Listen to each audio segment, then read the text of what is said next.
aujourd'hui, on s'occupe des abdos abdominaux. et 4 muscles abdominales. Abdominal. Qu'est-ce qu'on a comme muscle donc au niveau des abdos? Ah bah, on a le grand droit, ok, Ouais. qui assure le maintien de la posture et la flexion du buste vers l'avant. Ok. Tu as les D'accord. obliques qui permettent le maintien de la posture, aussi la flexion du buste sur les côtés et sa rotation. Ok. Et le transverse qui contribue vraiment à la protection des viscères. C'est le muscle le plus profond. Voilà. Ça fait que 3, ça alors? C'est le muscle qui vous permet d'avoir le ventre plat. Oui, parce que tu as deux différents obliques. Tu as les obliques externes et les obliques internes. Ah. Et l'interne, il est sous justement l'externe, mais ils sont bien placés sur les côtés. Comme vous pouvez le voir justement sur cette diapo. Merci notre cher Thomas, Thomas, oui, ingénieur. On va remercier maintenant parce qu'on va oublier après. Mais c'est pour ça qu'on le fait. Merci Thomas. Merci Thomas.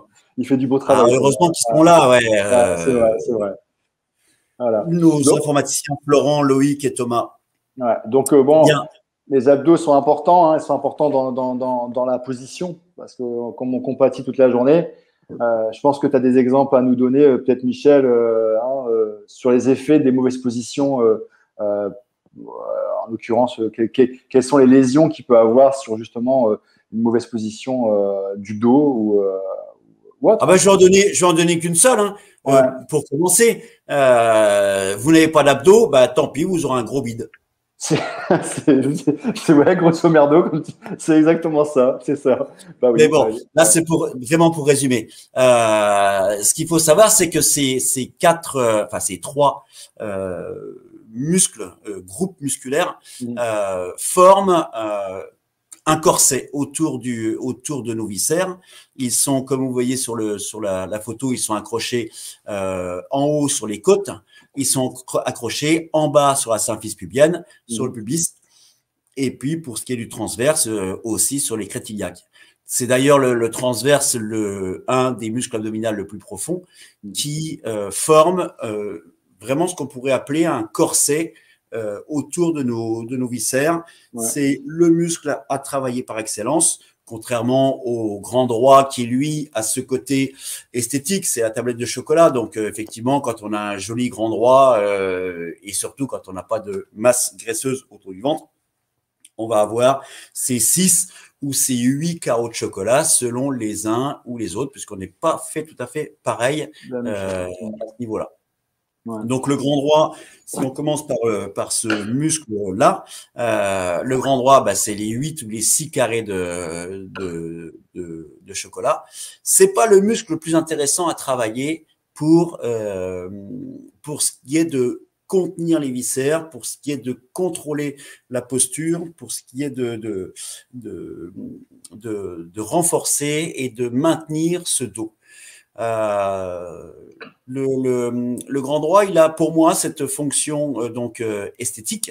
Après, effectivement, c'est celui qui permet de fléchir le buste sur les jambes. C'est celui aussi qui permet à l'inverse, de ramener le bassin vers le buste. Bon, c'est une bande musculaire qui s'accroche en haut sur les côtes et qui s'accroche, pour faire simple, en bas sur la symphyse pubienne. Pour moi, les deux muscles les plus importants, ce sont les obliques et le transverse. Le transverse est un corset, est un maintien. Et tu sais bien, Régis, parce que tu vas en parler tout à l'heure sur les exercices, que si on travaille correctement le transverse, on aura un ventre plat. À l'inverse, que si on travaille ce muscle grand droit en faisant nos crunchs comme on a tout fait, souvent et longtemps fait, ça n'apporte qu'une chose, peut-être un ventre qui ne sera pas forcément plat, contrairement à ce qu'on pourrait croire. Et surtout, ça peut provoquer des maux MAUX au niveau des vertèbres. Ouais, des muscles du dos aussi, bien sûr, parce qu'on tire sur les vertèbres. Il y a beaucoup de gens qui font justement les crunchs en plaçant leurs mains directement derrière la nuque. Et comme ils n'ont pas cette puissance justement abdominale, remontent avec le dos et avec la force exercée sur la cervicale, ça tire sur la lombaire. Et, généralement, je peux vous dire que le lendemain ou même dans la séance même, ils sentent des grosses douleurs et des difficultés à faire l'exercice. Donc, évitons les crunchs. De toute façon, même dans les grands centres de formation, moi qui ai travaillé dans le football, même dans les centres de formation, on interdit maintenant les crunchs.